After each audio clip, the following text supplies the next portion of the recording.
the Messianics podcast, a podcast about all things Messianic Judaism. Each episode, we will be sharing our opinions as we tackle some of the biggest issues in Messianic Judaism. Now, here's your hosts, Rabbis Eric, David, Jonathan, and Toby. Welcome to the Messianics podcast. We're going to have a conversation today about something that is very important, and I know that we have a lot of listeners to our podcast that are parents with children, both Jewish parents and non-Jewish parents, and they're part of the Messianic movement, or if they're not part of it yet, they're looking toward the Messianic movement. And as a older rabbi within the movement, sitting at a table with two of the three younger rabbis, or youngish rabbis in the movement, who have smaller children, who have younger children, I'm wondering, as somebody who will be passing the torch at some time in the future, what the torch should look like as it's passed to the next generation.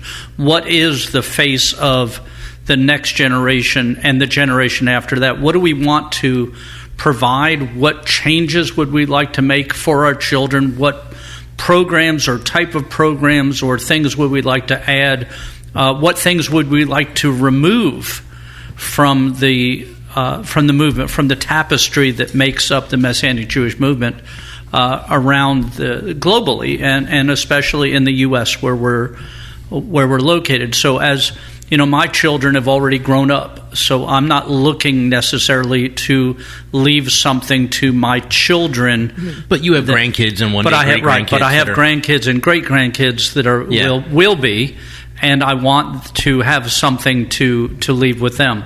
So, and I think it's important because sometimes we get so busy working in the now that we don't make plans or look to things we could change that would make the next a little better. So let me throw that out to Rabbi Toby and Rabbi David. And Rabbi Jonathan isn't here. I wish he was, because he's got a little tiny one. But maybe he'll come in during the program and join us. So just what are you guys looking at the movement as it is now, with children that are in the coming up ages, some smaller, some teens? What would you like to see in the movement now that would be something your children could pick up and walk with in the future, so that their children would have whatever it is that isn't, or that just isn't as good as it could be right now? Well, this is Rabbi Toby. So being a Gentile in the Messianic movement, I don't want my children to have to deal with feeling like they have a stigma on them because they're not Jewish. Like the things that I encountered, I don't even know if that's possible. Because I kind of feel like we're always going to I feel like the Messianic movement's always going to wrestle with this. I'd like to think that it won't, but I mean, it's human nature, you know.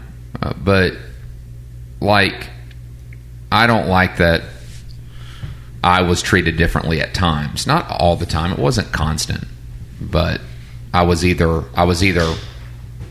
treated as second class at different points. How many times does it take to be treated second class to hurt you? It really only takes one time. How many times does it take to be treated second class to affect you for a long time? Once. I mean, it doesn't take a lot, right? So it's either there have been times where I've been treated second class, or have been patronized. Like, oh, well, you know, you're I mean, we're happy you're here, you know. I mean, you're allowed to come here, and you're allowed to, you know, you're a part of it. It's okay, just stay over there, right? So, like,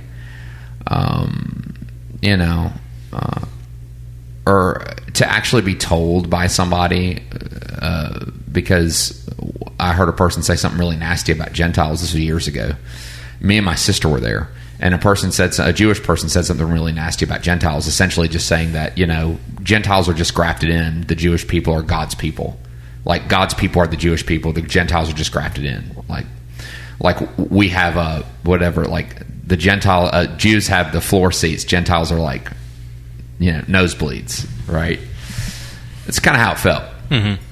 Now, at the time, this was this is years ago, and it was before I hadn't grown in a lot of areas of my life by then. I wouldn't say how I felt. But my sister didn't care. She goes, I'm going to go up to that person and tell them what they said was wrong. Yeah, and I want to just, you can agree with this statement just for clarification. Okay. Because none of us at this table are saying there shouldn't be distinctions or roles. No, I'm not saying just that in the distinctions, both should be valued equally. That God doesn't prefer people, and neither should we. But there are different roles within the body, and that we, as Jewish believers, we should never make a non-Jewish believer, a Gentile believer, feel as if they are less than or second or subpar. Yeah, and it's like when you. The fact is that I am a part of God's people. Absolutely. Mm-hmm. When God says His people, that's me too. Okay, so you can't say stuff like that, And so my sister went up to this person and said, "So you said something today, and it really kind of rubbed me the wrong way. And let me explain to you how it did." And she explained it. My sister's very good with that. Like I don't want to argue with her. Like you don't want to argue with my sister. She knows her way around a conversation. She just explains it. And the response was, you ready? Well, Yeshua said, don't take what's for the children and give it to the dogs. So, man, if this person didn't double down on it in the nastiest way, and I can't tell you how that hammered my soul. Like, I felt like garbage. And then I got angry because I'm like, why am I feeling this way? I shouldn't feel this way. So that's just, I'm not going to go into every story, but that right there. So, and I've sat in meetings with other Messianic leaders and have heard just awful stuff said about pure blood this and pure blood that. And we can't be pure blood, so I guess we need to. I'm like, I am sitting right here, bro. Yeah, like, it's embarrassing sometimes. And I've sat in leadership meetings and other meetings where people talked about the Jews and the grafted in. Mm-hmm. And then I said, wait a minute, are your parents believers and your grandparents believers on both sides? And I said, well, no. I said, so you're grafted in also, right? Right, absolutely. Because you're one of the unbelieving branches that was broken off that's been regrafted in. So I'm just as grafted in to the olive tree as Rabbi Toby or Rabbi Jonathan. Yeah. And go ahead, I'm sorry. And so we shouldn't make somebody feel less that's actually equal, different but equal. Yeah, it would be like me making my second born child, who is my daughter, less because she's not my firstborn, but I don't want to get too much on a thing, but that's really hurtful, and that's hard to heal sometimes, and it's hard to heal too when it doesn't go away. It's kind of like something is allowed to heal over, but then like a couple years later or something, you'll be sitting in a meeting and hear somebody saying, they'll say something, or they maybe they don't know you're Gentile and they'll say something, and it just like kind of picks at that scab, and to see people platformed because they're smarter, they wrote a book and they say just nasty stuff, and everyone's like. And then somebody comes after them and says, wasn't that really great? Because they have to say that. Not because they really believe it, but they have to make this person feel good because they got paid an honorarium and they shacked them up at a conference. And we can't... What happened to... Yeshua turned over temples in the... Yeshua turned over tables in the temple. Prophets were stoned in front of the temple because they said things that people didn't like. But now it's just, let's clap and let's give them an offering or let's give them an honorarium. And wasn't that really great? I'm so happy where Messianic Judaism is going. Well, let me tell you something. If it keeps going this way, if my son and daughter start to experience what I've experienced, dude, man, I will send them to a church. You can forget it, man. And I know that's a strong statement, but you can forget it, dude, because God called me. I was going to a church when God saved me. I was going to a church when God called me. And yes, the church has a lot of things wrong, but they ain't got that thing wrong. Yeah, I want to jump onto a statement that you made and just kind of bring it out a little further, and that is you made the statement that you wouldn't treat your second child different than your firstborn because they're not the firstborn. And I was thinking, when you said that, I started thinking about my two sons, because I only have two children. Right. my oldest son was born when my wife and I were much poorer. We lived a much less in our life. We weren't able to do all the things that we were later on able to do. And not that we're rich now, but we were like really poor then. And then 6 years later, when my second son was born, we were in a better financial place. We were in a better house. We were in better ability to do things and all that. If we think about this the right way instead of the wrong way, right. The firstborn, the Jewish people, the ones who were at Shavuot, at Pentecost, that entered this thing, that God started this thing with, as the firstborn, then there's time that goes on before the secondborn, almost 15 years before the Gentiles are brought into the body.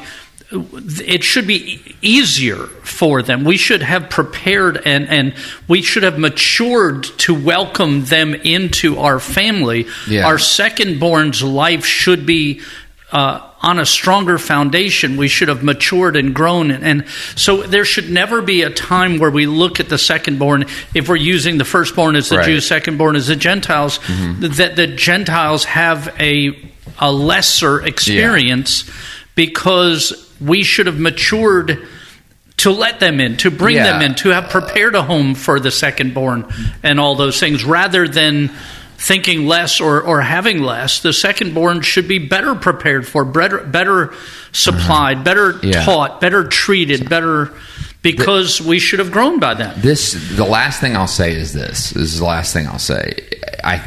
When the Holy Spirit fell on the Gentiles in Acts, the Jewish apostles, they rejoiced. Mm-hmm. And I think we should go back to the beginning, which is never a bad thing. So just go, in your own spiritual walk, always tell people, like, if you are feeling out of whack, then you need to go back to the cross. You need to go back to what Yeshua did for you. That's the only thing that's going to realign you. Like doing Shabbat better is not going to, or wearing your talit more, or whatever. Right. Being a better Messianic Jew or Gentile is not going to help you. You go back to actually what gives you spiritual life, which is the work of the gospel, right? But going back to the beginning of Acts, like just go to Acts and look at how they reacted. There was no discussion about their identity as Jews. Right, and the statement in that moment was, who should withhold from these who received the Spirit just as we did? Now, it says immersion, but I think that goes beyond. No, it's everything. It's everything. Everything that's in the house of God, because he's now their Father too. Who should withhold from these who received the Spirit just as we did? I want to hop in and point out, too, that this conversation we're having right now was a significant part of the conversation in the Brit Hadashah, in the New Covenant writing. We see this discussion in Acts 15. We see it throughout Acts. We see it in Paul's writings. We see it. So the reality of the fact that it was a problem then, and 2,000 years later, with the revival of the modern Messianic Jewish movement, we still haven't gotten it right. Right? You look at Paul kind of verbally smacking Peter around in Galatians for going against the very vision he specifically got in Acts 10 and not interacting with Gentiles the way he should, and so on, to make the Jews from Jerusalem feel better, right? We're still acting the same way. Like when you talk to Messianic leaders who, and I agree with you, Toby, the fact that there will be potentially another generation of Gentiles in Messianic Judaism growing up dealing with the exact same issues that their parents and grandparents dealt with is just absurd. And the fact that we have Messianic leaders who, when you talk to them about this, will say things like, well, Messianic Judaism should be a cultivated space for Jewish believers so that the rest of the Jewish world will see that we're really good Jews and we're really normal Jews and blah, blah, blah. Like, what difference does it make? Like, I say this all the time at CMC. We have a big enough hurdle to get over with the Jewish community just in the fact that we believe in Yeshua. Right? And that's not going to go away. So why would we make our lives and our constituents and our community's lives, Jew and Gentile alike, more complicated by basically going backward on, just like Peter did, going backward on how we interact with Gentiles in our midst, to try and make the quote-unquote Jewish community feel better about us. It doesn't do that. It doesn't fix anything. It doesn't change anything. And to be honest, there are enough Jewish people who are not believers in Yeshua who recognize the biblical paradigm that when the Messiah comes, the nations will be drawn into Torah, drawn into faith and practice with Judaism, with the Jewish people. They recognize it. They see it. We are the prime example of that. That's one of the best presentations we have of the gospel, is that there are Gentiles in our midst, living among us, living like us, interacting with us, and striving in the same way for the salvation of the Jewish people and the world together as one. Like, that's our greatest witness to the Jewish community. And yet we act like it's our greatest weakness. And I say we, not because anybody at this table holds to that perception, but because no matter what, as long as we are within Messianic Judaism, we can't separate ourselves from the rest of Messianic Judaism, right? Even though it's not an issue that we have, it's an issue that our movement has, that we're a part of. And so when we look at this and we're acting that way, like, it is literally our greatest strength that we have Jew and Gentile as one. I mean, Joel Chernoff wrote a song that we still sing in Messianic Judaism about that, Jew and Gentile, one in Messiah, right? That's something that's still sung on a regular basis in Messianic Judaism. And yet we don't act like it, right? And not that you name names, but when you have individuals that write books and get platformed, that their perception is, well, the Messianic Judaism should be a space for Jews, and the Gentiles have their space already. It's the church, and we should know that we're for each other and support each other, but we should remain separate and two parallel identities and blah blah blah. That's just not biblical. That's not what it's supposed to be. And I agree with you. Like, I don't have, I've never experienced some of the pains and hurts and such you've experienced. I've never walked that out. My kids are, my wife and I are both Jewish. My kids are Jewish. They're never going to experience it in the same way you have. But I can tell you that my kids watch it and they get upset about it. And I don't, just in the same sense that you don't want your kids to grow up, experience it. I don't want my kids to grow up witnessing it. And I definitely don't want my kids growing up and adopting it, No, but there are. It's skewed priorities. I would give some of their arguments or whatever the things they say, and every conference I've gone to, and I've been in the movement for 20 years, and I swear I think it's probably just about every conference I've gone to, or at least a lot of them, or maybe even the lion's share of them. Somebody has said something that I've had to. That has wounded me just on the basis of the fact that I'm not Jewish. And I have taken that, and my wife has put up with that, and then it's either we're Gentiles, so we're second class, or because because God's gifted us in areas in Messianic ministry, we must be Jewish. So and that's insulting, by the way. I have been told by rabbis that you must be Jewish. I'm not. No, it's back there somewhere. You're too good at this stuff. You love it too much, so I must be Jewish. Insulting. And I barely have the bandwidth for it after 20 years. For my children, I'm going to be honest, I have zero bandwidth. If my son ever came up to me at some event or something and was upset, or my daughter and experienced that, that might just do me in, because I not my children. It's ridiculous, So that I feel very strongly about that, because I made that statement to David. I think it was a few months ago. I said, if it starts to happen to my kids, I'm done. And I mean that. Now that might sound like, well, why would you not stick around? Why would you not? I understand that there are times to dig your heels in and stand up for something, but there's also times to say, wait a minute, I'm a whole human being made in the image of God, and I am too self-respecting to put up with this. So it's getting so bad, everybody who's listening, that there are parts of Messianic Judaism that there are certain figures in Messianic Judaism that say, don't even share the gospel with Jewish people. So now we're getting into really dangerous territory, like gross territory with that. Or, just don't share the gospel with them. Like that is unbelievable.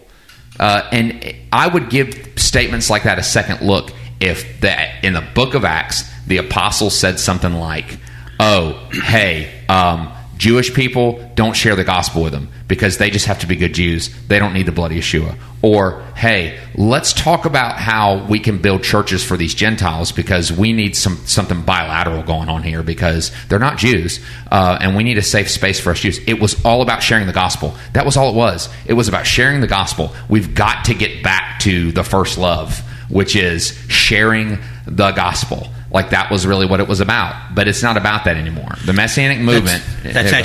That's a really good point you bring up. And I don't mean to cut you off, but I think it adds to what you're saying. It's a really good point you bring up. Getting back to our first love, have we idolized our Judaism rather than recognizing that our Judaism is a part of who we are in Messiah? Like, have we made the fact that we're Jews who believe in Yeshua rather than we are believers who happen to be Jewish? Have we made that a more important factor in our life and in what Messianic Judaism is supposed to be doing? I would say no. And I think to some degree we've kind of shifted the conversation a little bit, but I think it's a valid discussion because I think in some ways there are those within the Messianic community and in some ways they can be the loudest voices and crap all over Gentiles. And I think that there is, to some degree, an idolization of Judaism. Okay, so we've got to in this discussion, one thing that Rabbi Toby brought up is he said he wants the movement in the future to treat his children and grandchildren as equal, regardless of Jew or non-Jew. Now, you've switched to a different topic, which is fine, because that's good. In the future, we want Messianic Judaism to not be so Judaism-centric that it forgets Yeshua. And I'm not saying that's the case yet or something, but I've seen many people that came into Messianic Judaism that fell in love with Judaism and fell out of love with Yeshua and went and joined Chabad or some other Jewish movement because Messianic Judaism wasn't Jewish enough for them. So the first one is we want when I pass this and the people my age pass this on to your generation, and when your generation passes it to the next generation, we want that generation to not have this feeling of division between Jew and Gentile, a unity of faith in diversity of calling. Yeah, for instance, when I'm standing at a this isn't 10 years ago, this is last year. When I'm at a conference and I'm standing next to David, and his kids are there, and I'm there with my kids, and the head of an event comes up to David and says, "I want your kids to come to my Messianic Jewish event," and bypasses me. Yeah, I know why he doesn't want my kids there.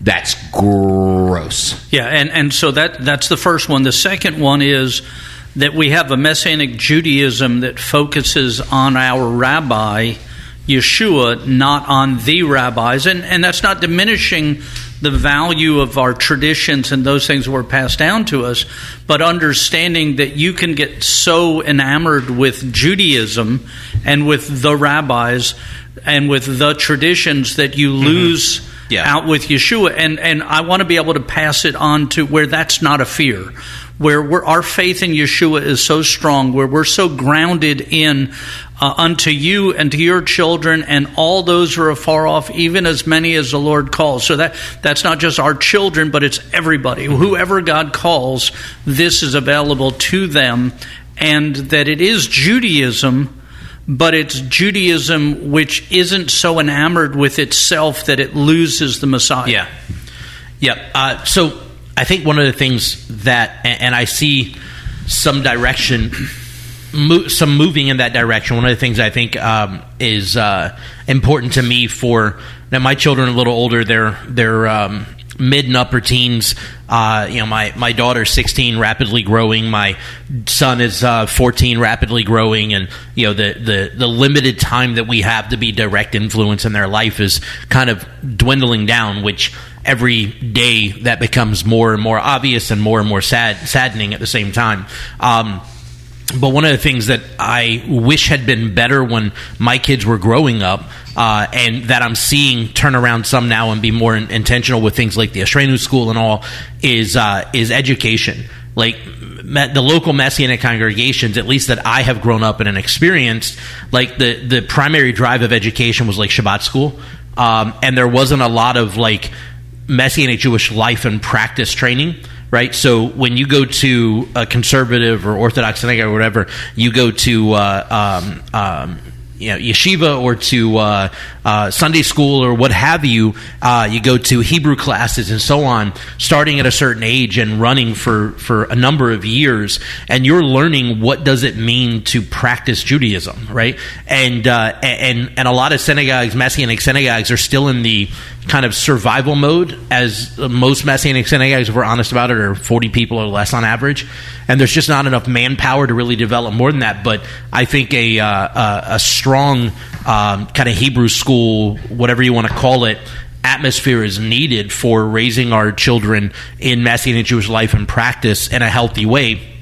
And I think S3E30 school is a great direction that way. I wish more of the movement would plug in and take advantage of it. To some degree, I hope that this is not the case. To some degree, there is always the fear of, well, are Gentile kids fully welcomed? Are they, what have you? And I haven't heard of anything direct that says that isn't the case. But I there's always that kind of fear sometimes. That both of your children are in S3E30, right? Just one. But I mean, both. Yeah. Yours are and yours are. Yeah, I've not heard anything direct or indirect about whether or not they're welcome or not. I mean, have you heard something indirect? No, that's what I said. I haven't heard anything that there's any issues with that, and I'm glad. But I think it's something that the movement as a whole, it's technically a UMJC entity, a thing from the UMJC, but I would love to see the movement as a whole, Tikkun and IMCS, MJA, take advantage of it, because it's a great resource for, and especially considering that a lot of congregations don't have the resources, the manpower, the ability to run something like that in-house. Being able to have something on a grander scale from the greater Messianic movement is a phenomenal resource and an advantage. It helps people to realize that Judaism is our faith. Yeah. Jewishness is our genetics or genealogy. And those are two different things. Mm-hmm. And a non-Jewish person can participate in Judaism wholly, not holy as in H-O-L-Y, but holy as in W-H, without being Jewish. And should be welcome to do that. And S3E30 and other things will teach that generation to walk in Judaism, in Messiah, so that the next generation isn't going to be as uneducated or unprepared. Yeah, and S3E30 hasn't. Yeah, I've not gotten anything directly from that Gentile kids aren't. I mean, I applied. My son, he got in. There are things, though, and I'm not going to go into those things, but there are things in place that do say we don't want Gentile kids to come to those things. And I'd like to see those things gone. Yeah. I'd like to see those things gone, or being told, like, hey, we're not going to sponsor, fund you, or put a slide up on our pre-service thing if you continue to diminish the value of the Gentiles within the movement. Yeah. I mean, if you replace Jewish with white and Gentile with black, it would be a completely different conversation. But why do we stomach that? I mean, if I sound upset, it's because I am. I mean, and not just some small sects. I'm not making this about the entire movement, but you have individuals that are in the Messianic movement that are listened to that'll say, well, you don't necessarily need to accept Yeshua as Messiah, and then you have Gentiles who are 100% whole, 100% saved, fully free and forgiven, just as much as any Jewish person, and they're converting. I mean, that's wrong, man. I think Paul would flip his lid. He's like, you're telling people they need to convert? You think conversion's an answer? Really? Like, and so that's so I love the education. I just worry about what's being educated. Yeah, and I think conversion, and I know that this may cause aversion in some people. But I think conversion is one of the ways that we put Judaism above Yeshua. Oh, absolutely. And that when somebody comes to faith in Yeshua, they have converted to the faith of Yeshua without having to convert to Judaism. And the whole book of Galatians is specifically about you don't have to go through Jewish conversion in order to be a believer. And that when we do it that way, when we make, and I know that there are reasons people go through conversion, but if we make it feel like the only way you can be treated as equal is if you go through a conversion, rather than what makes us equal is our faith in Messiah, then we have made Judaism more important than Yeshua. And it's important that we state that. And so again, our two things so far in this episode is, one, that when we leave it to our grandchildren, that there won't be a separation between Jewish and non-Jewish people within the movement. There would be distinctions, just like there's men and women. We know who are men, we know who are women, but in Messiah, their relationship with God doesn't have a separation, or the relationship with the community doesn't have a separation. And the second one is, when we leave this to our grandchildren, that there won't be a confusion between Judaism and our faith. That in other words, that Judaism won't become more important than our faith in Yeshua, to the point where the rabbis and the traditions take us away from Yeshua, because Yeshua isn't seen as the fullness of our faith in what we do. Yeah, I can't, and I have a lot of, and I'm going to be honest, I have friends, people that I consider friends, that believe that about me. And I'm getting to a point now where I'm like, how can you be nice to me and come in my house and be nice to me, or, hang out with my wife or hang out with me and be sweet to my kids and stuff and be nice to me, and hold that really hideous view? Like, how can you do that? Like, I don't know if it's because I'm getting older. I don't know. But I'm not young anymore. I'm going to be pushing 50 in a few years. I'm not a kid. I was 25 and this was going on. And I just, it upsets me too when I think, this is a person, oh, I love you, Toby. Yeah, I love you so much, man. I love you, dude. I love you, Toby. And I'm like, I know what you think at your congregation. I know what you think. It's time we got mature enough that we weren't the Judaism that has some Gentile friends. Right. When somebody says, you're racist, and no, I'm not racist. I have black friends. And I'm not saying that to be rude or anything. We let Gentiles come to our synagogue. Yeah, we allow them. We're Jews, but we have Gentile friends, and it should never be that way. It is so demeaning to the work of the cross. Yep. Which is the most important thing. Have that heart. And again, that is not saying that there aren't distinctions, or that non-Jews and Jews are like that blends away. No, it doesn't. I don't believe that. Yeah, absolutely. But that it is important that when we leave this to our grandchildren, that stigma is removed, so that they don't have to fight this. But we should beat this. We can defeat this. And we can leave that victory in the hands of our grandchildren. Yeah, absolutely. I feel like if you can come up to me and hold my kids, or give me a hug, or tell me you love me, or pray over me, or whatever, then you can look at me as an equal in the eyes of God. Yeah, and in that pattern and doing that, understand the place of Judaism within our faith, and that when we leave this to our children, there's neither the stigma of Gentile being second class or less than, or the need for either Gentiles to become Jewish so they can feel a part of this, or for Jewish people to walk away from Yeshua because Messianic Judaism doesn't click enough of the boxes of their Judaism. So anyhow, I hope this has been a blessing. I know it's been a conversation that's been meaningful. If you have any questions, comments, please respond on whatever social media or whatever app you're listening to this podcast on. If you have a question you'd like for us to discuss or a subject you'd like for us to discuss in the future, please let us know. And do us a favor and click the share button so other people can hear Messianics podcast also. Thank you and shalom.